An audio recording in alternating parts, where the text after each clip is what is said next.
Hello student, welcome back to my channel. NCERT class 7 series में हमारा ये 6th video होने वाला है, जिसमें हम लोग पढ़ेंगे फिजिकल एंड केमिकल चेंजेस। इसके बारे में बेसिक आइडिया आपको लोअर क्लासेस में होगा। अभी और थोड़ा पढ़ेंगे, फिर धीरे धीरे जैसे क्लासेस हाई होगा तो इसमें और डिटेल्स थोड़ा ऐड होता जाएगा, कुछ केमिकल रिएक्शंस आपके ऐड हो जाएंगे। यहाँ जो भी पढ़ेंगे हम लोग क्लास 7 के हिसाब से पढ़ेंगे।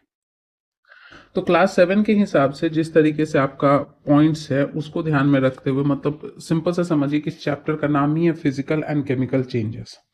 मतलब है कि यहाँ पे हम लोग क्या करेंगे कि फिजिकल चेंज का मतलब समझेंगे, केमिकल चेंज का मतलब समझेंगे। मतलब जैसे एक समरी हम लोग तैयार करते हैं, अगर हम चैप्टर का समरी देखें तो हम लोग देखेंगे कि फिजिकल एंड केमिकल चेंजेस क्या है। पहले तो मतलब समझेंगे, उसके बाद मतलब समझने के बाद थोड़ा बहुत हम यहाँ पे एग्जांपल्स देखेंगे, साथ ही साथ कि कुछ कुछ ऐसे रिएक्शंस या कुछ कुछ ऐसे नेचर में होने वाले फिनोमेना जिससे कि हमको पता चलता है कि किन किन चीज़ों को आप फिजिकल चेंज कह सकते हैं, किन किन चीज़ों को आप केमिकल चेंज कह सकते हैं। उसके साथ साथ हम लोग क्या है कि एग्जाम्पल्स जब हो जाएगा तो एक यहाँ पे टॉपिक है जिसको हम लोग कहते हैं क्रिस्टलाइजेशन।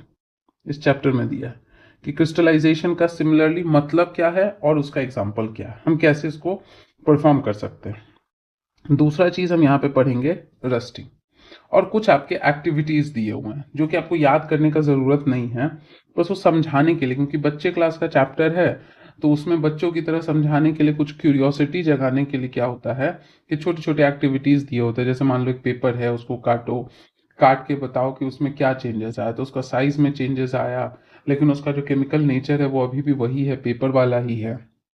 हो सकता है उसके शेप में चेंज आया होगा, उसको आप वापस से रिवर्स नहीं कर सकते, मतलब कटा हुआ पेपर को वापस से आप जोड़ नहीं सकते हैं। लेकिन आप अगर चाहें तो उसको किसी तरह मॉडिफाई करके फिर से एक बड़ा पेपर बना सकते हैं। तो कुछ ऐसे ऐसे एक्टिविटीज आपके यहाँ पे दिए हुए हैं जिसको हम लोगों को देखना है। तो अब देखिए, फटाफट जब हमने समरी तैयार कर लिया तो एक बार हम लोग ये चैप्टर को पढ़ लेते हैं, नोट्स बना लेते हैं। साथ ही साथ आपको भी नोट्स बनाना है, और उसके बाद हम लोग एक बार चैप्टर को जो है गो थ्रू कर लेंगे। आपको हमेशा याद रखना है कि चैप्टर पढ़ाया जाए या ना पढ़ाया जाए, आपको उस चैप्टर को रीड करना है ताकि आपके पास अच्छे अच्छे वर्ड्स का कलेक्शन हो जाए, तो आपका वोकैब स्ट्रांग हो। दूसरा, अगर कोई प्लेस का नाम है, किसी जगह का, कोई सिटी है, कोई विलेज है, तो वो आपको फ्यूचर में कहीं ना कहीं मैपिंग में हो सकता है कि हेल्प करे। हो सकता है कि आपने कहीं पे उस जगह का नाम नहीं सुना होगा, या हो सकता है कि आपने इतने करंट अफेयर्स पढ़े बट उस जगह का नाम आपने कहीं नहीं सुना, लेकिन वो एनसीईआरटी के किसी चैप्टर में मेंशन था। तो चलिए पहले फटाफट हम लोग इस चैप्टर को समझ के नोट्स तैयार करते हैं, उसके बाद इस चैप्टर को देख लेंगे कहाँ कहाँ बीच बीच में आपको इस चैप्टर को भी देखना है। तो पहले अपना नोट्स बना लेते हैं। तो सबसे पहले यहाँ पे क्या होता है कि हमसे पूछा जाएगा कि कोई भी चीज के साथ हम चेंज वर्ड यूज करते हैं, तो चेंज शब्द का क्या अर्थ होता है। तो चेंज का मतलब होता क्या है, बदलाव होता है। चेंज का मतलब होता है कि किसी भी तरह का जो बदलाव है, या कह सकते हो इनिशियल से कोई चीज अपने फाइनल में गया, कन्वर्ट हुआ। अब ऐसा नहीं इनिशियल मतलब है कि कोई चीज किसी का स्टार्टिंग पॉइंट होगा और एंडिंग पॉइंट होगा रेस की तरह, उस तरह से नहीं लेना। इनिशियल कहने का मतलब सपोज है कि अभी मेरे हाथ में एक कप था चाय का, अब उस कप में चाय भरा हुआ था, हम पी लिए, पी लेने के बाद अब थोड़ी देर के बाद जो अब हमारे हाथ में कप है वो खाली है, पहले भरा हुआ था। तो जो पहले लिए वो इनिशियल था, और अब जो है वो क्या है, फाइनल है। या वो कप है, कप हाथ से गिर गया, पहले सही फॉर्म में था, सही चीज में था, लेकिन गिर गया तो वो टूट गया, छोटे छोटे टुकड़ों में कन्वर्ट हो गया। तो यही जो बदलाव आता है इसी को हम कहते क्या है, चेंज कहते हैं। जिसके आपके दो टाइप होते हैं, एक टाइप होता है जिसको हम कहते हैं फिजिकल, और एक टाइप होता है जिसको हम कहते हैं केमिकल चेंज। अब सबसे पहले अगर हम लोग बात करें कि फिजिकल चेंज कैसा होता है या केमिकल, दोनों साथ ही में लेके चलते हैं, एकदम साथ में आप भी नोट्स बनाते रहिए कि फिजिकल और केमिकल चेंज क्या होता है। इसका नाम ही देखो क्या है, फिजिकल। फिजिकल का मतलब जो बाहरी रंग रूप होता है, जो बाहर से आपको दिख रहा है। केमिकल मतलब अंदरूनी, केमिस्ट्री मतलब केमिकल के जो अंदर में है, यानी अंदर कहने का मतलब क्या है, अंदर जो उसका कॉन्स्टिट्यूएंट है। कॉन्स्टिट्यूएंट कहने का मतलब क्या है, जिसे अणु कहते हैं, एटम। वो जो एटम्स है उसके बीच में कुछ बॉन्ड बना होता है, कोवैलेंट आयोनिक बॉन्ड, कहीं ना कहीं उसमें कोई बदलाव आया है, टूटा है पुराना, नया बना है, जिससे कि आपका क्या है कि उसके रंग, रूप, स्मेल, उस कंटेनर के तापमान मतलब टेम्परेचर, हीट कंटेंट, इन सब में कुछ ना कुछ बदलाव आया है, तो हम उसको कहते क्या है कि केमिकल में चेंज आया है, एक फॉर्म से दूसरा फॉर्म में कन्वर्ट हो गया है। मान लो कि कॉपर सल्फेट को आयरन से रिएक्ट कर दिए, पहले कॉपर का सल्फेट के साथ बॉन्ड था, अब वो आयरन के साथ सल्फेट बॉन्ड बना दिया, कॉपर अलग कर दिया, तो हम उसको क्या करेंगे, केमिकल, कि केमिकल में ही बदलाव आ गया, उसकी केमिस्ट्री में ही बदलाव आ गया। तो यहां पे क्या है कि अगर सिर्फ उसके change in only it's physical properties, बाहरी जो रंग रूप है, साइज है, कि मान लो 10 सेंटीमीटर का पेपर था, हम उसको काट के क्या कर दिए, 5 सेंटीमीटर कर दिए, या बाहर से जो है वो आपका सफेद रंग का था, हम उसके ऊपर पीला रंग का रंग लगा दिए, तो ये सब क्या हो, फिजिकल। हम चाहे तो अपना सुटेबल रिएजेंट का इस्तेमाल करके उस रंग को वापस से हटा के फिर से पहले की तरह कर सकते हैं, तो फिर से पहले की तरह कर सकते हैं, मतलब यानी कि फिजिकल प्रॉपर्टीज में जो चेंज आया, तो वो किस में चेंज आ सकता है, हो सकता है शेप में चेंज आ जाए, हो सकता है साइज में कलर चेंज आ जाए, या हो सकता है स्टेट ऑफ मैटर में, कि हो सकता है सॉलिड से लिक्विड बन गया, लिक्विड से गैस बन गया, या फिर हो सकता है कि चेंज आ जाए किसमें, कलर में। तो ऐसे चेंजेस को हम क्या कहते हैं, फिजिकल चेंजेस। फिजिकल चेंजेस के लिए ये ध्यान रखना कि ये रिवर्सिबल होता है, लेकिन फिर हार्ड एंड फास्ट नहीं कहना है, जनरली, मतलब जो बदल गया उसको वापस से पुराने फॉर्म में ला सकते हैं, जनरली इसलिए कहते हैं क्योंकि कभी कभी क्या होता है कि वापस फॉर्म में ला सकते हैं लेकिन पहले जैसा नहीं होता। जैसे मान लो एक पेपर को काट दिए 2 टुकड़ों में, फिर उन टुकड़ों को जोड़ दिया, तो जुड़ गया, हो गया कंप्लीट पेपर, आप उस पर लिख भी सकते हो, लेकिन जो पहले था एक प्लेन पेपर, उसमें बीच में कहीं ना कहीं आपको लाइन मार्क, दरार हल्का सा दिखेगा, तो हम ये नहीं कहेंगे कि एकदम एग्जैक्ट आ सकता है, लेकिन हाँ केमिकल की तरह, कि जैसे मान लो वही पेपर को आप जला देते, राख बन जाता, तो उस राख को वापस से पेपर में किसी भी रूप में कन्वर्ट करना पॉसिबल नहीं था। तो ये जनरली आपका कैसा होता है, रिवर्सिबल होता है। दूसरा है कि कोई नया सब्सटेंस नहीं बनता है, no new substances are formed. साथ साथ में आपको नोट्स बनाते चलना, मतलब जैसे पेपर था, सिंपल एग्जांपल लेते हैं जो सबने किया होगा लाइफ में, पेपर को आप काट के कितना भी छोटा कर दो, पेपर से पेपर ही बन रहा है, साइज छोटा हो रहा है, लेकिन अभी भी आप उस छोटे साइज पे पेन से चाहो तो लिख सकते हो सकता है पहले आप 4 लाइन लिख पाते, अब 2 ही लाइन लिख पाओगे, और काटोगे हो सकता है 1 ही लाइन लिख पाओ, और काटोगे हो सकता है आप उस पे जो है 4 शब्द लिख पाओ। तो कोई नया चीज नहीं बना है, बस क्या है कि उसका जो बाहरी रंग रूप है उसमें कुछ बदलाव आया है। तो ऐसे चेंजेस को हम लोग कहते क्या है, फिजिकल चेंज। इसका ठीक उल्टा, जब आपका केमिकल प्रॉपर्टीज कहने का मतलब है कि उसमें जो जितना हीट कंटेंट था, जितना टेम्परेचर था, उसका क्या सुगंध था, उसके अंदर केमिकल्स के बीच में कौन सा बॉन्ड का फॉर्मेशन था, ये सब अगर चेंज करता है, ये सब अगर चेंज करता है तो हम उसको कहते क्या है, केमिकल चेंज। ये आप जान लो कि ये नेचर से कैसा होता है, इरिवर्सिबल होता है। यहां पे नए सब्सटेंसेस बनते हैं, न्यू सब्सटेंसेस आर फॉर्म्ड। बिल्कुल जैसे वही पेपर को जला दिए, तो पहले आपका एक कंप्लीट पेपर था जिसका इस्तेमाल आप अलग अलग तरीके से कर सकते हो, अब ये राख बन गया, इस राख का इस्तेमाल आप अलग तरीके से करोगे, पहले की तरह नहीं कर पाओगे, उसका केमिकल प्रॉपर्टी बदल गया, अब वो ऐसा हो गया कि आप इसको मिट्टी उट्टी में मिला दोगे, खाद का काम करेगा, या उससे लोग राख से बर्तन भी धोने का काम करते हैं, तो एक नया ही चीज बना जिसका नया अलग सा प्रॉपर्टी है। तो ये एक तरह से अंतर होता है फिजिकल चेंज और केमिकल चेंजेस में। अब उसके बाद अगर हम देखें एग्जाम्पल्स की बात करें, जैसे कुछ एग्जाम्पल लिख लो, एग्जाम में अगर लिख रहे हैं आप, कोई एग्जाम में स्कूल के बच्चे सुन रहे हैं, आप एग्जाम्पल बिना पूछे भी लिखोगे तो आंसर देखने में आपका क्या होगा, बढ़िया रहेगा। जैसे अभी हम देखें कि पेपर है, पेपर को आपने कट कर दिया, तो यहाँ शेप साइज बाहरी रंग रूप में बदलाव आया, लेकिन उसके केमिकल बॉन्ड में कोई बदलाव नहीं, अभी भी वो पेपर ही है, टुकड़ा छोटा हो गया। या फिर आप क्या किए कि चौक है आपके हाथ में, उस चौक को आपने क्या कर दिया, क्रश करके पाउडर बना दिया। फिर उस पाउडर को जोड़ के आप वापस से चौक का शेप दे सकते हो, क्योंकि अभी भी वो चौक ही है, बस पाउडर है। पहले भी कैल्शियम कार्बोनेट था, अभी भी कैल्शियम कार्बोनेट है।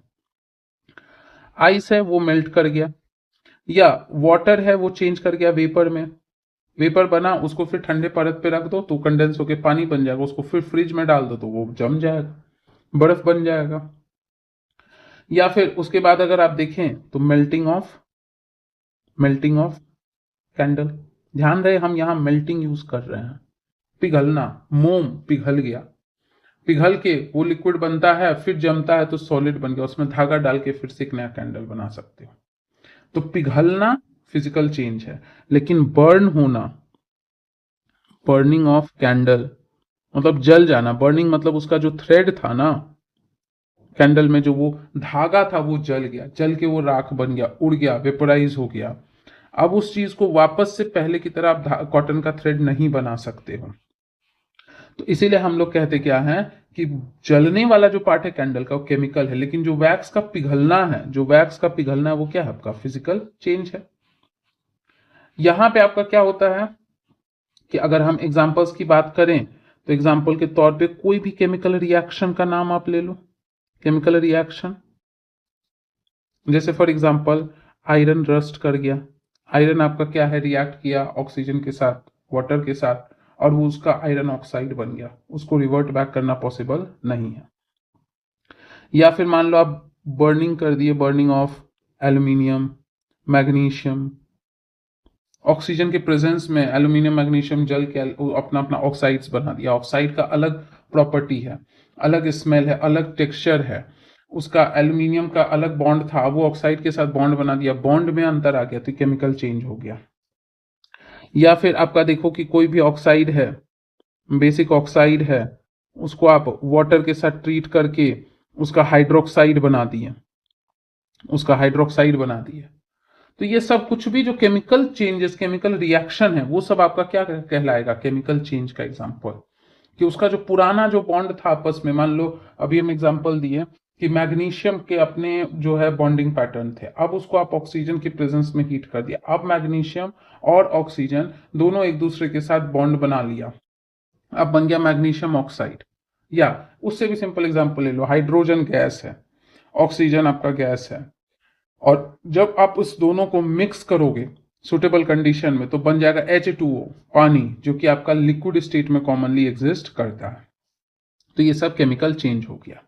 जैसे अलग से आपको दिखाते हैं, साथ में एकदम नोट्स बनाते रहना, एग्जांपल्स ऑफ केमिकल रिएक्शंस। कुछ एग्जांपल्स हम लोग देख लेते हैं, जैसे कि फॉर एग्जांपल है कि मान लो आयरन है, आयरन है, उसको मिल गया ऑक्सीजन, उसको और कुछ इम्प्योरिटीज मिल गया, इम्प्योरिटीज कैटलिस्ट की तरह काम करता है। कैटलिस्ट का मतलब होता है कि रिएक्शन के रेट को फास्ट कर देता है। ऐसे दो तरह का होता है, नेगेटिव और पॉजिटिव। जब वर्ड में कुछ नहीं लिखा है तो हम पॉजिटिव ही मान के चलते, तो ऐसा कुछ भी केमिकल, जैसे थोड़ा बहुत सॉल्ट का प्रेजेंस होना, तो उससे रिएक्शन का रेट बढ़ जाता है। और साथ ही साथ ये सब आपके चैप्टर में दिया, इसलिए हम यही रिएक्शन ले रहे हैं। वाटर है, उसके साथ अगर हम रिएक्ट कर दिए, ध्यान रखिए हम यहाँ पे अनबैलेंस्ड इक्वेशन लिख रहे हैं, जानबूझ के लिख रहे हैं ताकि आप बैलेंसिंग करना खुद से सीखो। और अगर नहीं आ रहा है तो हमारा चैप्टर ही है इस पे कि कैसे हम बैलेंस करते हैं, केमिस्ट्री का चैप्टर बनता है कि बैलेंस रिडॉक्स रिएक्शन नाम का चैप्टर पढ़ेंगे ना, तो उसमें इक्वेशन को बैलेंस करने का तरीका सीखेंगे। तो यहाँ पे आपका क्या है, आयरन ऑक्साइड, आयरन Fe2O3, इन सब का क्या है, मिक्सचर बन जाता है, और यही आपका क्या है, रस्ट कहलाता है, जिसको कहते हैं ना जंग लग जाना। आयरन जो है वो जो सॉलिड था, ठोस था, मजबूत था, उसके ऊपर ना एकदम परत सा आयरन ऑक्साइड्स का परत जैसा बनने लगता है, और वो छिलका की तरह छिल छिल के अलग होने लगता है। तो एक तो ये है। दूसरा एक रिएक्शन, अनबैलेंस्ड इक्वेशन। आप मत कहना कि यहाँ बैलेंस नहीं है, बैलेंस करना आपको आना चाहिए, नहीं आ रहा है तो चिंता मत करो, हम चैप्टर ही अलग से क्यों हर चैप्टर को मिक्स कर दे, जिसमें जो कंटेंट है उसको लेके पढ़ते हैं। मैग्नीशियम है, उसको ऑक्सीजन के साथ रिएक्ट करा दिए तो मैग्नीशियम ऑक्साइड बन गया। अब बैलेंस करने का देखो क्या है ना, सिखा देते हैं बेसिक चीज। ऐसे हम इसको जो है क्या कहते हैं एन फैक्टर ये सब की मदद से बताते हैं, लेकिन इतना गिनती कर लेना है ना कि law of conservation of mass कहता है कि जैगो एटम इधर है उतना इधर होना चाहिए, इधर 2 है तो इधर भी 2 होना चाहिए, तो यहाँ 2 कर दो। अब चूंकि ऑक्सीजन बैलेंस हो गया बट मैग्नीशियम अब 2 हो गया, इधर एक ही है तो इधर भी 2 कर दो, बैलेंस हो जाएगा। उसके बाद क्या है, अगला एक रिएक्शन अगर हम लोग देखें तो यहाँ पे मतलब एक तरह से कोई चीज इसको बर्न किए। बर्न करने का मतलब है कि ऑक्सीजन के प्रेजेंस में जलता है कोई भी चीज, तो सीधे लिखा है जलता है, जल रहा है, मतलब हम मान के लेते हैं एयर है ऑक्सीजन है। जब उसको बोलना होता है कि ऑक्सीजन के एब्सेंस में तो वो लिख देगा, लेकिन यहाँ सीधे जलना है तो कंबशन ऑक्सीजन के ही प्रेजेंस में होता है, तो कोई चीज जलता है तो क्या बनता है, राख बन जाता है। इसके बाद अगर आप ये जो मैग्नीशियम ऑक्साइड बन गया इसको आप पानी में घोल देंगे तो ये बन जाएगा MgOH whole twice, magnesium hydroxide. ये आपका कैसा हो गया, बेसिक सॉल्यूशन। अब पिछले चैप्टर से सीख के आए हैं, बेसिक सॉल्यूशन को अगर हम रेड लिटमस पेपर के ऊपर डालेंगे तो ये आपका कैसा हो जाएगा, ब्लू टर्न कर जाएगा, इससे पता चलेगा ये बेसिक है। या हल्दी वाला टेस्ट या चाइना रोज वाला टेस्ट है वो आप परफॉर्म कर सकते हैं क्योंकि सब चीज आसानी से मिल जाता है। इसके बाद क्या है कि एक और रिएक्शन अगर लिख लो, कॉपर सल्फेट। कॉपर सल्फेट है, ये आपका ब्लू कलर का होता है सॉल्यूशन, ब्लू सॉल्यूशन होता है। इसके साथ आयरन को अगर रिएक्ट करा देते हैं तो क्या होता है कि ये सल्फेट और ये आयरन आपस में जुड़ जाता है, बॉन्ड बना लेता है।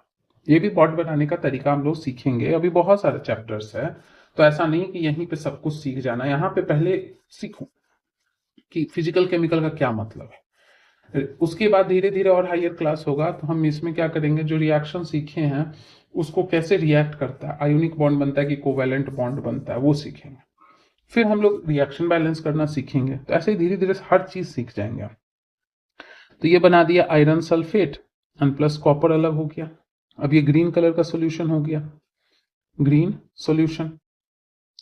तो हम एक ब्लू कलर का सॉल्यूशन लिए थे, उसमें आयरन के जो है पाउडर या बहुत छोटे छोटे टुकड़े, जितना छोटा टुकड़ा डालोगे ना सरफेस एरिया उतना ज्यादा होता है तो उतना जल्दी रिएक्ट करता है। जैसे सब्जी खाना भी बना रहे हो तो उसको आप छोटा छोटा काट के डालोगे जल्दी पक जाएगा, बड़ा बड़ा डालोगे तो पकने में समय लगेगा। तो देख रहे हैं धीरे धीरे धीरे धीरे समय के साथ वो ब्लू कलर का सॉल्यूशन का रंग हरे जैसा हो जाता है। इसका मतलब है यहाँ उसकी केमिस्ट्री का प्रॉपर्टी बदला, फिजिकल प्रॉपर्टी नहीं, केमिकल के अंदर का सारा चेंज हुआ, बॉन्ड पुराने टूट के नया रंग रूप पूरा बना। जबकि फिजिकल चेंज में क्या होता है कि बाहर से चीजें चेंज होती हैं, उसका पूरा का पूरा स्ट्रक्चर, पूरा का पूरा अपना टेक्सचर ये चेंज नहीं होता है। इसके साथ एक और रिएक्शन जो आपकी ही बुक का है, विनेगर ले लो। विनेगर मतलब एसिटिक एसिड, एसिटिक एसिड को ही हम लोग विनेगर कहते हैं, विनेगर कहते हैं। इसको लिखते हैं CH3COH। ये क्या है, एसिड है, नेचर से नाम ही देखो एसिड लगा हुआ है। इसको अगर हम NaHCO3, इसको क्या कहते हैं, बेकिंग सोडा। ऐसे ट्रिक से याद रखना कि बेकिंग सोडा है, बेकिंग पाउडर भी कहा जाता है बट थोड़ा सा फर्क होता है बेकिंग सोडा पाउडर में। इसको ऐसे याद रखना, कभी कभी वॉशिंग सोडा और बेकिंग सोडा में बच्चे कंफ्यूज हो जाते हैं। देखो ऐसे याद रखना कि वॉशिंग सोडा वॉश करने के लिए पानी का जरूरत होता है, इसीलिए जिसके नाम में वॉश है उसमें पानी होगा। तो नोट करके यहाँ लिखवा देते हैं, नोट करके अगर आपसे पूछ दे कि वॉशिंग सोडा का क्या फॉर्मूला है तो पानी यहाँ पे ऐड कर देना है Na2CO3.10H2, कहीं कहीं XH2O भी लिखा रहता है। तो यहाँ इस फॉर्मूला में H नहीं देना, वो H पानी के रूप में देना। वॉश करने के लिए पानी चाहिए, तो ट्रिक कभी कभी होता है ना कि कुछ चीजें आसान होते हुए भी हमको कंफ्यूज कर देती है, इसलिए यहाँ पे बता दिया। अब ये नेचर में आपका क्या होता है, बेस। अब जानते हो एसिड और बेस के साथ रिएक्शन होगा तो न्यूट्रलाइजेशन रिएक्शन होगा। पिछला चैप्टर में आपका आपने पढ़ा होगा, नहीं पढ़ा है तो जाके चैप्टर पढ़ सकते हैं या वीडियो भी अपलोडेड है आप जाके उसको देख सकते हैं। तो इसमें जब डालते हैं ना तो ऐसा हिसिंग सा साउंड बनता है, हिसिंग सा साउंड, फिस फिस जैसा ऐसे करके साउंड होगा। जैसे चूना में भी पानी वगैरह डालते हो ना तो ऐसा लगता है ना कि एक मतलब ऐसे जैसे लगता है कि सांप के जैसा हिस हिस आवाज आता है, क्योंकि वो रिएक्शन हो रहा होता है, CO2 निकलता है। तो यहाँ रिएक्शन से बहुत सारे प्रोडक्ट बनते हैं, कुछ आपका सॉल्ट भी बनेगा, कुछ वाटर भी बनेगा, इसके साथ एक चीज निकलता है, CO2 गैस निकलता है। ये वाला फॉर्म आपका गैस के रूप में निकलता है। इस गैस को हम कैसे टेस्ट करते हैं, तो इसको पास करते हैं हम लाइम वाटर में। अब लाइम वाटर क्या है, ये पिछले चैप्टर में बताएं, स्लेक लाइम, क्विक लाइम, तो इसको लाइम वाटर में डालते हैं, तो पिछले चैप्टर में बताया हुआ है, इसलिए हम नहीं बताएंगे, आपसे हम पूछ रहे हैं, बताइए लाइम वाटर का फॉर्मूला क्या है। लाइम वाटर में जब हम डालते हैं तो ये लाइम वाटर को दूधिया रंग में बदल देता है, मिल्की फॉर्म में।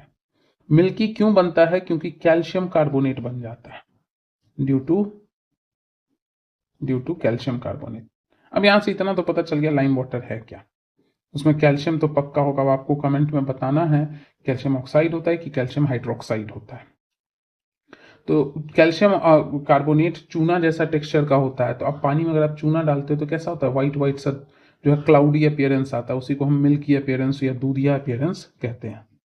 तो इससे पता चलता है। तो देख लो यहाँ पे हर जगह केमिकल बॉन्ड का ब्रेकडाउन होता है।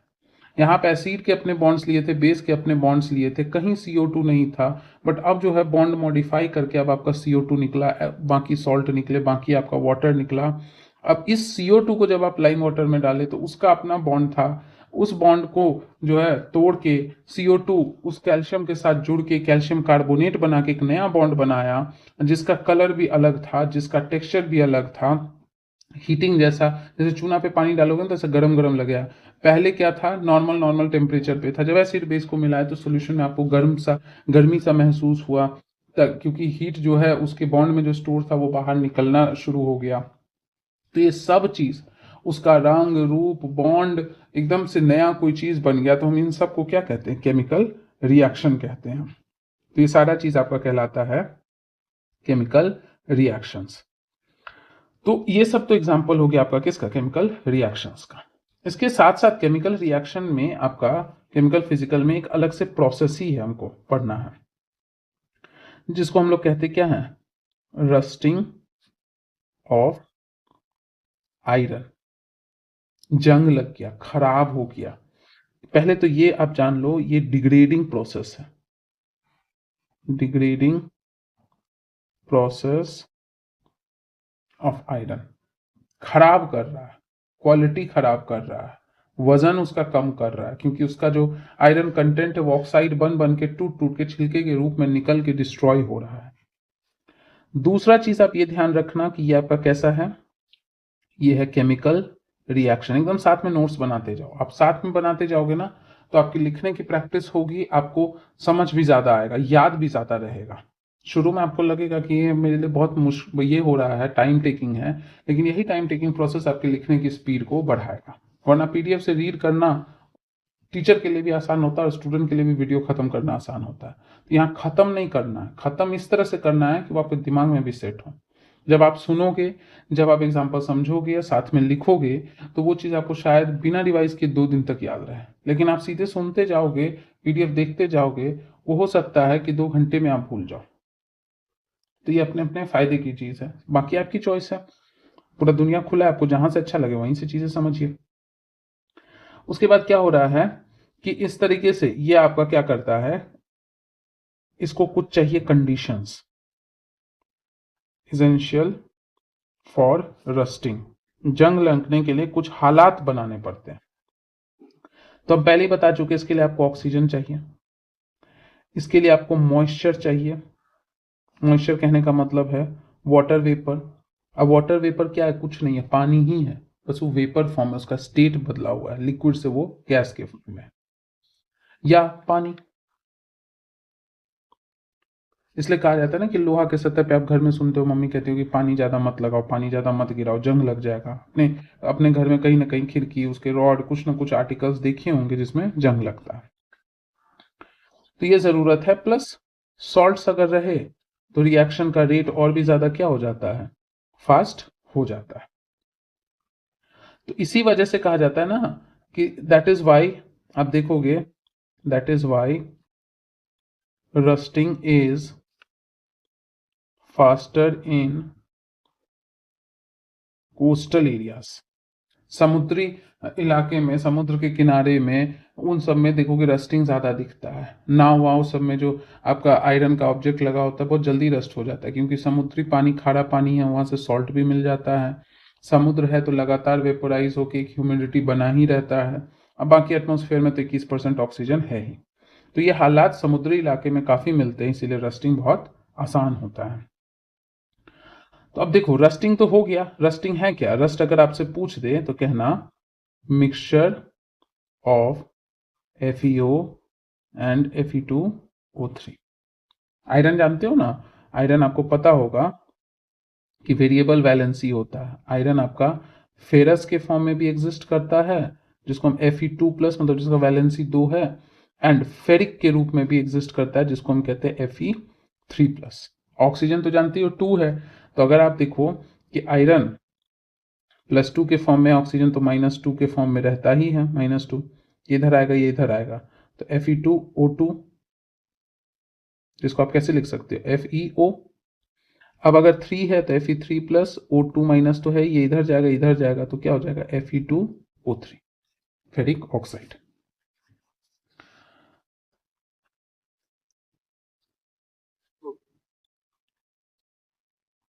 इसके साथ साथ क्या है कि अब देखो कोई चीज खराब तो हो गया, अब जब खराब हो गया तो इसको हम कैसे ठीक कर सकते हैं? तो हमको खराबी भी जानना है और साथ ही साथ हमको ये भी जानना है प्रिवेंशन ऑफ रस्टिंग, कि हम रस्टिंग को कैसे ठीक कर सकते हो। तो आपने देखा होगा ना, जैसे गाड़ी हो गया, साइकिल, साइकिल का जो चेन होता है उसमें आप देखते होगे कि घर में आपने भी या आपके घर में पापा को, बड़े भाई को, छोटे भाई को, किसी को उसमें ग्रीस लगाते देखता हो, चिपचिपा सा पदार्थ होता है, या तेल भी डालते देखा होगा, या कभी कभी ताला लॉक हो जाता है, हैंडल दरवाजे का नहीं खुल रहा होता है, तो उसमें देखते हो कि ग्रीस वगैरह डाल देते हैं रेगुलर टाइम पे, ताकि वो उसमें एक फ्री मूवमेंट, लुब्रिकेशन भी होता रहे, फ्रिक्शन भी कम हो।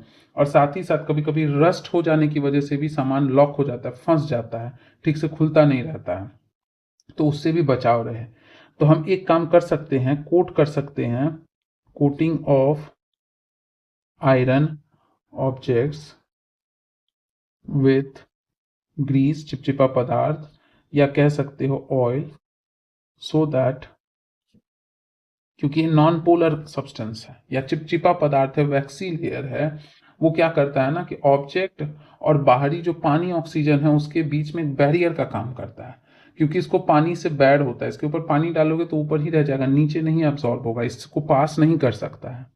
तो so that direct contact from oxygen and water is prevented, ताकि पानी और ऑक्सीजन से अब डायरेक्ट कांटेक्ट होगा ही नहीं तो रिएक्शन ही नहीं होगा।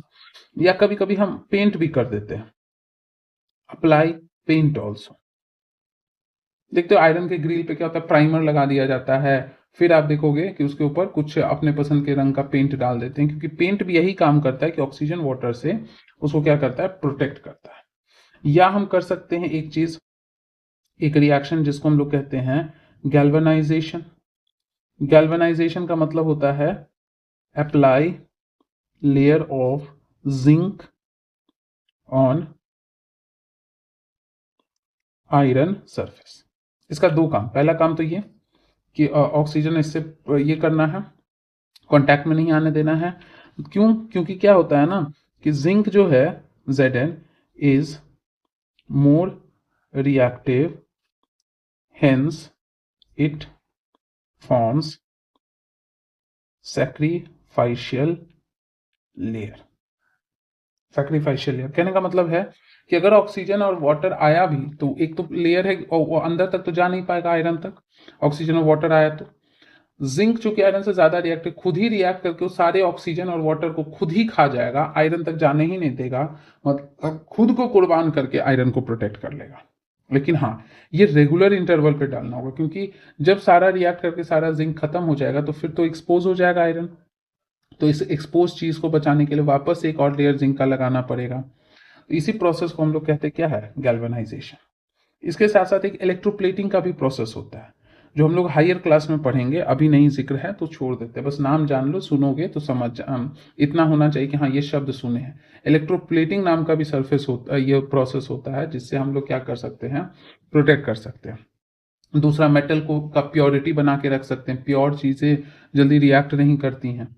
इसके साथ साथ हम क्या कर सकते हैं कि आयरन को मिक्स कर सकते हैं अदर एलिमेंट से, जैसे आपका हो गया क्रोमियम, कार्बन, निकल, मैंगनीज एक्सेट्रा, इन सब से। और इसका हम बना लेंगे क्या, एक ऑब्जेक्ट बन जाता है ये सब मिक्स करके, अलॉय कहते हैं। जब मेटल मेटल को सॉलिड ये लिक्विड फॉर्म में कन्वर्ट करके मिक्स करके एक मिक्सचर बनाते हैं तो उसको हम अलॉय कहते हैं। तो वो अलॉय आपका कहलाता है स्टेनलेस स्टील। ये स्टेनलेस स्टील आपका रस्ट नहीं कर सकता है, तो आयरन की जगह हम इसको इस्तेमाल कर लें तो ज़्यादा अच्छा रहेगा कि आयरन अकेला खराब हो जाएगा, इन सब से मिक्स कर दें, थोड़ा कॉस्टली होगा लेकिन आपका चलेगा लंबा समय तक। तो ये आपका एक स्पेशल केस हो गया किस चीज़ का, केमिकल चेंज का, और जिसको हम लोग कहते क्या है, रस्टिंग कहते हैं। अब उसके बाद हमको क्या करना है, समझना है एक और प्रोसेस जो कि फिजिकल चेंज का एक्सक्लूसिव एग्जाम्पल है। तो अभी तक हम लोग क्या समझे, अभी तक हम लोग समझे कि फिजिकल एंड केमिकल चेंज का मतलब क्या है, फिजिकल एंड केमिकल चेंज का मतलब क्या है, उसके बाद उसके हम एग्जांपल्स देख लिए, कुछ हमने रिएक्शंस देख लिया, कुछ अलग से हम देख रहे हैं तो उसमें एक रस्टिंग आ गया। अब एक चीज पढ़ेंगे, क्रिस्टलाइजेशन, क्रिस्टलाइजेशन। तो सबसे पहले हमारा काम क्या होता है कि हम कोई भी प्रोसेस है उस प्रोसेस का हम लोग समझते क्या है कि मतलब क्या है, मतलब समझने के बाद है कि हम ये जानने की कोशिश करते हैं कि उसको उसको करते कैसे हैं। अगर वो अच्छा प्रोसेस है तो कहाँ कहाँ आपको फायदा पहुंचा सकता है, और अगर वो खराब प्रोसेस है तो आपको क्या है कि कहाँ कहाँ कैसे कैसे उसको आप बचा सकते हो। तो ये सब हम लोग क्या करते हैं, जानने की कोशिश करते हैं। तो सबसे पहले तो ये जान लो कि ये नेचर से आपका कैसा है, फिजिकल चेंज है, फिजिकल चेंज है। तो ऐसे एक डिफरेंस की तरह भी पूछ सकता है, जैसे कोई स्कूल का बच्चा अगर देख रहा है तो बोल देगा कि what are the differences between rusting and crystallisation. तो आपने कहना है कि रस्टिंग केमिकल प्रोसेस है और क्रिस्टलाइजेशन आपका क्या है, फिजिकल प्रोसेस है। दूसरा चीज आपसे ये पूछ सकता है कि जो ये इसका मीनिंग है क्या है, तो आप कहोगे formation of large crystals of pure substances from their solution। कि किसी चीज का अपना सॉल्यूशन बना दिया, तो पानी में घोल दिया, कोई नमक है उसको आप पानी में घोल दिया, जैसे कॉमन सॉल्ट है घर में, पानी पूरा घोलते गए तब तक घोलो जब तक कि सैचुरेटेड सॉल्यूशन ना बन जाए, और तब उसको क्या कर लो कि छान के अपना साइड करके छोड़ दो। तो इतना ज्यादा उसमें क्रिस्टल लोडेड है ना कि धीरे धीरे धीरे धीरे सेटल होने लगता है, अगल बगल से एक दूसरे से आपस में बॉन्ड बनाने लगता है, एक पार्टिकल दूसरे से दूसरा, तीसरे, चौथा, पांचवे से ऐसे ऐसे करते करते क्या है, एक पार्टिकल बहुत छोटा था लेकिन सब मिल गया तो बहुत बड़ा हो गया और वो सॉल्यूशन में नीचे सेटल हो गया, बड़ा सा क्रिस्टल बन गया। इसी प्रोसेस को हम कहते हैं क्रिस्टलाइजेशन। जैसे एग्जांपल है आपका salt obtained from sea water evaporation is not pure. ध्यान में रखना वो प्योर नहीं है, उसमें बहुत सारा चीज है मिला हुआ, और साथ ही साथ हैज स्मॉल क्रिस्टल्स, छोटे छोटे आपके दाने होते हैं। तो हम इसका करते क्या है, हम इसका प्रोसेस करते हैं क्रिस्टलाइजेशन, क्रिस्टलाइजेशन, ताकि हमको क्या मिल जाए, लार्ज क्रिस्टल्स मिल जाए। तो कैसे करते हैं, कैसे करते हैं, इसको अलग पेज ले लेते हैं हम लोग, एक बार पॉज करके इसको नोट्स बना लीजिए। क्रिस्टलाइजेशन क्या है, फिजिकल चेंज है, फिजिकल चेंज है कैसे होता है, क्या मतलब है, छोटे से बड़ा क्रिस्टल बनाना प्योर सब्सटेंस का, किसमें, उसके सॉल्यूशन में। हम समुद्र से निकाले हुए नमक का प्योर बड़ा जो क्रिस्टल है वो बनाते हैं किसकी मदद से, क्रिस्टलाइजेशन से। अब कैसे करते हैं देखो, मान लो सोडियम क्लोराइड या कॉपर सल्फेट, आपके बुक में एग्जांपल दिया है कॉपर सल्फेट का, तो कॉपर सल्फेट ले लिए या सोडियम क्लोराइड ले लिया, सबका वही करना है। जैसे देखो मान लो इसमें आप पानी ले लिया, आपने वाटर ले लिया, किसी भी चीज में, कप में ले लो, बीकर में ले लो, तसला में ले लो, किसी भी चीज में जिसको जिसमें आप अच्छे से मिक्स कर सको। अब इसमें आप क्या करो, किसको, इसमें थोड़ा सा few drops of sulphuric acid है, इसको आप क्या कर लीजिए, ऐड कर लीजिए हल्का सा। जैसे ये रहता आपका क्या कहते हैं, NaCl का बनाना होता, मतलब सॉल्ट का जो कॉमन सॉल्ट है उसका, तो हम थोड़ा सा उसमें HCl डालते हैं, थोड़ा सा एसिडिक नहीं बनाना, बहुत थोड़ा सा डालना है, ताकि वो जो डिसोल्यूशन है और बाद में क्रिस्टलाइजेशन उसमें ये ट्रिगर करता है, मदद करता है।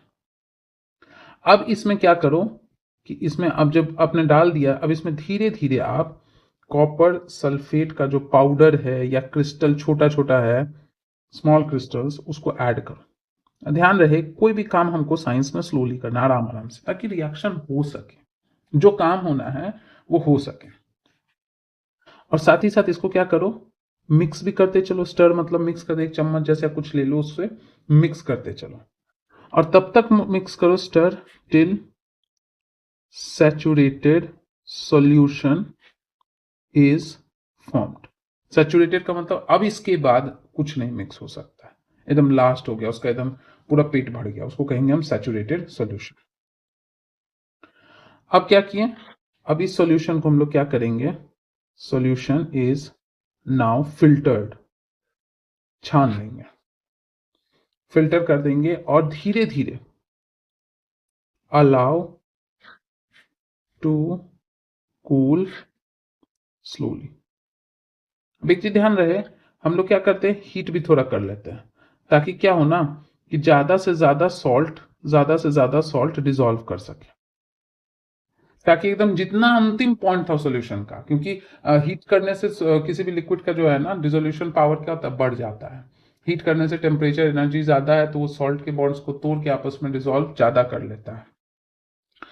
तो जो ये है आपका हीट का मतलब, जितना उसका अंतिम कैपेसिटी है वहां तक आप सैचुरेट कर लो, फिर उसको छान लो। छानने के बाद बहुत आराम से, डिस्टर्ब नहीं करना, without any disturbances, without any disturbances. मतलब ऐसा नहीं है कि डब्बा को पूरा हिलाना डुलाना है या उसमें कुछ और डालना है, एकदम शांति से उसको ठंडा होने दो, कुछ भी तंग मत करो। आप धीरे धीरे देखोगे ना उस सॉल्यूशन में क्या होता है, धीरे धीरे छोटे छोटे आपस में ऐसे करके पार्टिकल्स अगल बगल में, क्योंकि इतना ज्यादा आपने पार्टिकल डाल दिया कॉपर सल्फेट का, एकदम से अंत तक सैचुरेट कर दिया। अब वो क्या हुआ कि इसका किसी और से ज्यादा आपस में एफिनिटी ज्यादा होगा, तो ऐसे ऐसे जुड़ता चला गया, तो आपका क्या हो गया, लार्ज क्रिस्टल्स और बन गया। यही प्रोसेस आपका कहलाता है, इसी चीज को हम लोग कहते हैं क्या, क्रिस्टलाइजेशन। क्रिस्टलाइजेशन। और ये फिजिकल चेंज है, क्योंकि देखो पहले भी कॉपर सल्फेट ही था, अपने जो फॉर्म में था उसी फॉर्म में था, अभी भी वही है, बस ये है कि पहले छोटे छोटे पार्टिकल्स थे, अब जुड़ जुड़ के उसका साइज बहुत बड़ा हो गया। तो ये था ओवरऑल आपका एक इंट्रोडक्शन। ध्यान रहे कि इतना ही फिजिकल और केमिकल चेंज नहीं है, ये आपका बेस बना दिया। और हमेशा कहते हैं जो भी बच्चे जिनको काफी नॉलेज भी है, तो वो 11th-12th का सिर्फ पढ़ के सिलेक्शन ले सकते हैं, लेकिन उनको भी 6 to 10 बुक रीड करना चाहिए एटलीस्ट। आपको आता है, नो डाउट सबको आता है, इतना बेसिक चीज सबको आ रहा होता है कि हमारी मदद की जरूरत नहीं थी। आपको रीड इसलिए करना है ना, ताकि आपका एक रीडिंग पावर, प्रोनाउंसिएशन, अच्छे शब्दों का कलेक्शन, कभी कभी छोटे क्लास में कुछ ऐसे वर्ड होते हैं जो आपको अट्रैक्ट करते हैं, एग्जामिनर को अट्रैक्ट कर सकते हैं, उसका एक लिस्टिंग है। कुछ जगह का नाम है, उसको लिखते जाओ, ताकि क्या हो कि जब एग्जामिनर के पास कोई चारा नहीं रहता क्या पूछे, तो ऐसे में करता क्या, रैंडम एनसीईआरटी के किसी बुक से कोई चैप्टर से आपका एक प्लेस का नाम दे देता है, ऐसा जो लगता है आप तो सुने ही नहीं है, या ऐसा लगता है ना कि कभी कंफ्यूज हो जाते हो। जैसे एक जगह झुंझुनू, तो बहुत लोग का क्लियर रहता है कि आप पढ़े हो तो आ रहा है, नहीं पढ़े हो तो नहीं आ रहा है। कुछ लोग क्या होता है ना कि कुछ कुछ जगह में बड़ा कंफ्यूज हो जाते हैं कि ये यहाँ भी हो सकता है यहाँ भी, जैसे झुंझुनू।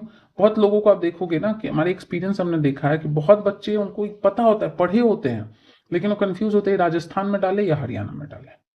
तो वो वैसे ही प्लेसेस को उठाने की कोशिश करते हैं, क्योंकि उसको भी पता है ना, इतने साल का एक्सपीरियंस है, इतने सारे लोग हैं जो काफी पढ़ के क्वालिफाई करके गए, उनको पता है कि बच्चे को हम कहाँ कंफ्यूज कर सकते हैं। तो ये था हमारे इस चैप्टर में। अब फटाफट देख लेते हैं कि उस चैप्टर के अंदर कुछ और चीज है जो आपको बताने का जरूरत है, कि सिंपली आप रीड करके निकाल लोगे एंड लास्ट में क्वेश्चन आंसर करके एक रिवीजन हो जाएगा, निकल लेते हैं।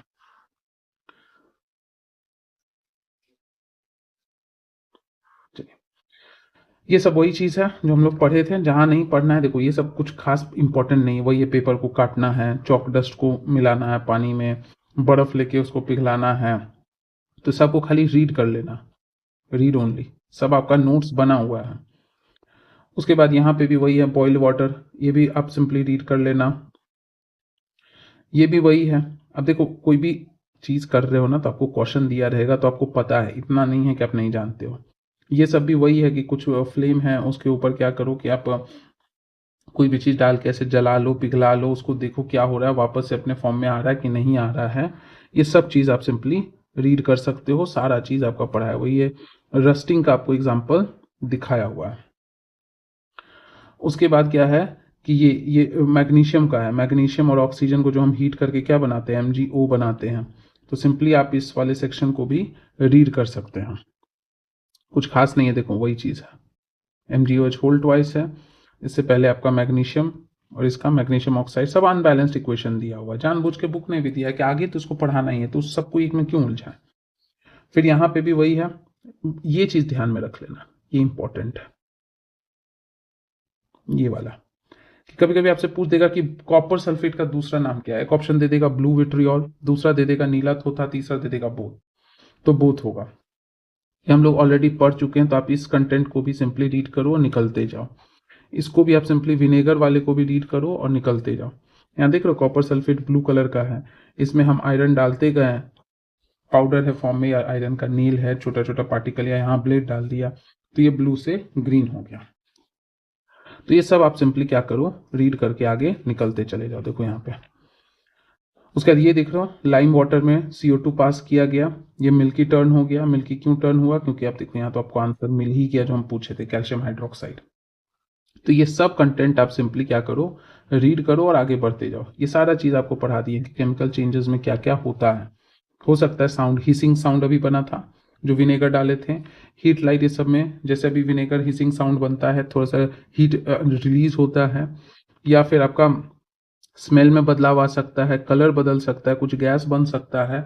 ये सारा चीज़ आपका केमिकल चेंजेस में हो सकता है। तो ये सब उसी तरह से फायर क्रैकर को आप एक्सप्लोड करो तो उसमें भी क्या था, उसका पूरा फॉर्म पूरा एक नया चीज़ ही बन जाता है, पूरा जल के राख हो जाता है, सारा बारूद खत्म हो जाता है। तो ये सब आपका वही है, ये सब सिंपली आप रीड करो। रस्टिंग आपको बता चुके हैं, देखो आयरन ऑक्साइड, तो यहाँ तो सिंपली आयरन ऑक्साइड Fe2O3 दिया, लेकिन FeO भी बनता है। प्रोटेक्टिव शील्ड क्या होता है, एक कवरिंग होता है जो हमें बचाने का काम करता है हार्मफुल चीज़ों से। जैसे गैल्वेनाइजेशन एक प्रोटेक्टिव शील्ड का एग्जांपल हो गया, वैसे यहाँ पे ओजोन का एग्जांपल दिया जो सबको पता है। जब एटमॉस्फेयर पढ़ते हैं या ज्योग्राफी के क्लासेस आपने 6 to 10 के सारे वीडियोस अपलोडेड आपने देखा होगा कि एटमॉस्फेयर जब हम पढ़ते हैं तो उसके बहुत सारे लेयर होते हैं, एटलीस्ट 2 लेयर तो सबको याद रहता है। पहला ट्रोपोस्फियर, जस्ट हमारे माथे के ऊपर जो है, ट्रोपोस्फियर के आगे और ऊपर बढ़ोगे तो स्ट्रेटोस्फियर जिसमें हवाई जहाज चलता है, उसमें गुड ओजोन होता है। ट्रोपोस्फियर का बैड होता है। बैड कहने का मतलब वो हमको यूवी रे से प्रोटेक्ट भी नहीं करता है, और दूसरा क्या है कि एक कैटलिस्ट की तरह काम करता है कि अगर कोई पोल्यूटेंट नाइट्रोजन ऑक्साइड्स ये सब रिलीज होता है, केमिकल्स रिलीज होता है, तो वो स्मॉग बना देता है, पोल्यूटेंट का फॉर्मेशन कर देता है। तो स्ट्रेटोस्फियर में जो होता है ना, वो अच्छा ओजोन होता है, वो हमको अल्ट्रा वायलेट रेडिएशन से क्या करता है, बचाने का काम करता है। तो ये सारा चीज़ हमारा पढ़े। देखो गैल्वेनाइजेशन आपको बता चुके हैं, स्टेनलेस स्टील के बारे में आपको बता चुके हैं हम, ये क्रिस्टलाइजेशन का आपका एक्सपेरिमेंट होगा ये भी आपको बता चुके हैं। आपको सिंपली क्या करना है, रीड करते जाना। देख लो कॉपर सल्फेट का सोल्यूशन है, इसमें छोटे छोटे छोटे छोटे पार्टिकल मिलकर यहाँ देख लो क्रिस्टल्स जैसा फॉर्मेशन करवा चुके हैं। यही सब कुछ आपके रिवीजन के पॉइंट्स है, कुछ आपके शब्द हैं जिसका मतलब आपको अच्छे से बताया जा चुका है। अब फटाफट हम लोग क्वेश्चन आंसर करते हैं और आगे बढ़ते हैं।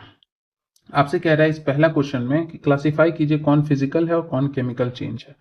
तो फोटोसिंथेसिस, फोटोसिंथेसिस में होता क्या है, कार्बन डाइऑक्साइड और पानी की मदद से एक बिल्कुल नया चीज बनाया जाता है, ग्लूकोज C6H12O6 प्लस कुछ ऑक्सीजन रिलीज होता है प्लस कुछ वाटर रिलीज होता है। बैलेंस नहीं है, बैलेंस कर लेना। 6CO2 plus 12H2O gives glucose plus 6O2 plus 6H2। तो देख लो यहाँ पे अलग चीज है, गैस है, लिक्विड है, यहाँ सॉलिड ग्लूकोज बन गया। तो ये आपका पूरा बॉन्ड का चेंजेस आया तो केमिकल चेंज होगा। शुगर डिसॉल्व किया तो उसको वापस तो निकाल सकते हो ना क्रिस्टलाइजेशन की मदद से, पानी इवेपोरेट कर दो या और डिसॉल्व करते जाओ, फिर शाम छोड़ दो, क्रिस्टल बन जाए। तो ये कैसा चेंज है, फिजिकल चेंज है। बर्निंग, जल के राख हो जाएगा, उसको वापस नहीं कन्वर्ट कर सकते, इरिवर्सिबल है। तो ये कैसा चेंज है, केमिकल चेंज है। मेल्टिंग बताए थे फिजिकल है, वही बर्निंग रहता तो केमिकल होता। Beating aluminium to make aluminium foil, ये फिजिकल चेंज है, सॉरी माय मिस्टेक। ये आपका एक तरीके से फिजिकल चेंज है, क्योंकि अभी भी वो एल्यूमिनियम ही है, अभी भी उसका केमिकल बॉन्ड वही है, बस ये है कि उसका थोड़ा आकार बदल गया, उसका साइज थोड़ा बदल गया। फूड का डाइजेशन केमिकल चेंज है, क्योंकि आप जो खाना खाए वो टूट चुका है उसके बॉन्ड। कभी आपने नोटिस किया होगा कि आप खा लिए रोटी चावल सब्जी बहुत सारा चीज खाए हो जिसका अलग अलग टेस्ट था, अलग अलग स्मेल था, लेकिन मान लो वॉमिट हुआ तो आप देखते हो सब ऐसा लगता है ना कि जमे हुए दही जैसा, सबका एक अजीब सा बैड स्मेल आता है, सब मिक्स रहता है, आप अंतर ठीक से नहीं कर पाते हो कि कौन क्या है। कुछ चीजें उसमें होती है जो अनडाइजेस्टेड होता है तो पता चलता है, लेकिन जो पच चुका है, टूट चुका है, उसको आप वापस से रिवर्ट बैक करके नहीं उस फॉर्म में चेंज कर सकते हो। तो केमिकल चेंज है। दूसरा क्वेश्चन ट्रू फॉल्स कह रहा है, और अगर फॉल्स है तो उसको सही कीजिए। तो कह रहा है cutting a log of would into pieces is chemical change. गलत है, फिजिकल है, क्योंकि अभी भी वो लकड़ी ही है, उसका साइज छोटा हो गया लेकिन है वो लकड़ी ही, केमिकल बॉन्ड सेम है। पत्तों से खाद बन गया, खाद को वापस आप पत्ता नहीं बना सकते हो, तो ये कैसा चेंज हो जाएगा? केमिकल चेंज हो जाएगा, ये भी फॉल्स है। नेक्स्ट है iron pipes coated with zinc do not get rusted easily. सही बात है, गैल्वेनाइजेशन हो जाता है। Iron and rust are same substance. False है, डिफरेंट है। रस्ट आपका आयरन का ऑक्साइड्स है और आयरन आपका प्योर अपना आयरन का एटॉमिक फॉर्म, एलिमेंटल फॉर्म है। Condensation of steam into condensation of steam is not a chemical change. सही बात है, ट्रू है, क्योंकि पानी बन गया कंडेंस होकर, आप उसको हीट कर दो फिर स्टीम बन जाएगा। नेक्स्ट क्वेश्चन है fill in the blanks in the following statement. When carbon dioxide is pass through lime water it turns milky due to formation of calcium carbonate. बताया हुआ है। Chemical name of baking soda. Baking soda का chemical name NaSCO3। Washing soda Na2CO3.10H2। Two method by which rusting of iron can be prevented by are painting, greasing, galvanization, electroplating. कोई दो ही लिखना है तो अपने मन से जो आपको पसंद आए वो लिख सकते हो। ग्रीजिंग भी लिख सकते हो, इलेक्ट्रोप्लेटिंग भी लिख सकते हो। Changes in which physical properties, सिर्फ फिजिकल प्रॉपर्टीज में बदलाव आए तभी उसको फिजिकल चेंज कहेंगे, लेकिन एकदम नया बन जाता है तब हम उसे कैसा चेंज कहते हैं? केमिकल चेंज कहते हैं। उसके बाद अगला क्वेश्चन आपका कह रहा है when baking soda is mix with lemon juice. Lemon juice आपका क्या है? एसिड है, सिट्रिक एसिड है, वही एसिटिक एसिड वाला हाल होगा। तो यहां पे क्या होगा? Evolution of gas. What type of change? पहले तो आप जानो केमिकल चेंज है, एक्सप्लेन कैसे करना है, क्योंकि इरिवर्सिबल चीजें हुआ है, न्यू सब्सटेंस बना है, केमिकल बॉन्ड जो है उसमें बदलाव आया है, इसीलिए हम इसको केमिकल चेंज कहेंगे। नेक्स्ट है when a candle burns both physical and chemical changes take place. Identify these changes. ये ऑलरेडी कराया हुआ है, बताया हुआ है, हम एग्जाम्पल भी बताए थे कि वैक्स जब मेल्ट होगा तो फिजिकल है, लेकिन उसका धागा जल गया तो वो आपका कैसा है? केमिकल चेंज है। How would you show that setting of curd is chemical change? बिल्कुल सही बात है, केमिकल चेंज है आपका। जो मिल्क का प्रोटीन है वो कोआगुलेट कर जाता है, बॉन्ड जो है वो बदलता है, न्यू सब्सटेंस आपका बनता है और इरिवर्सिबल चीज है। आप दही से वापस दूध नहीं बना सकते हो। दूध का जो आपका प्रोटीन है उसको दूध में मौजूद जो लैक्टिक एसिड बैक्टीरिया है वो कोआगुलेट कर दिया, प्रोटीन आपका दूसरे फॉर्म में बदल गया, साथ ही साथ लैक्टिक एसिड का भी इसमें फॉर्मेशन हो गया, तो इसको आप वापस से रिवर्ट नहीं कर सकते, इसलिए केमिकल चेंज है। Explain why burning of food and cutting into small pieces are considered two different. क्योंकि ये फिजिकल चेंज है, कटिंग में जो केमिकल प्रॉपर्टीज है, जो स्ट्रक्चर है वो सेम है, लेकिन ये आपका केमिकल चेंज है। जल गया तो वो आपका राख बन गया, उस राख को वापस रिवर्ट नहीं कर सकते, बिल्कुल नया चीज बन गया है। Describe how crystals of copper sulphate are prepared. ये ऑलरेडी बता चुके हैं, प्रोसेस अच्छे से बता चुके हैं।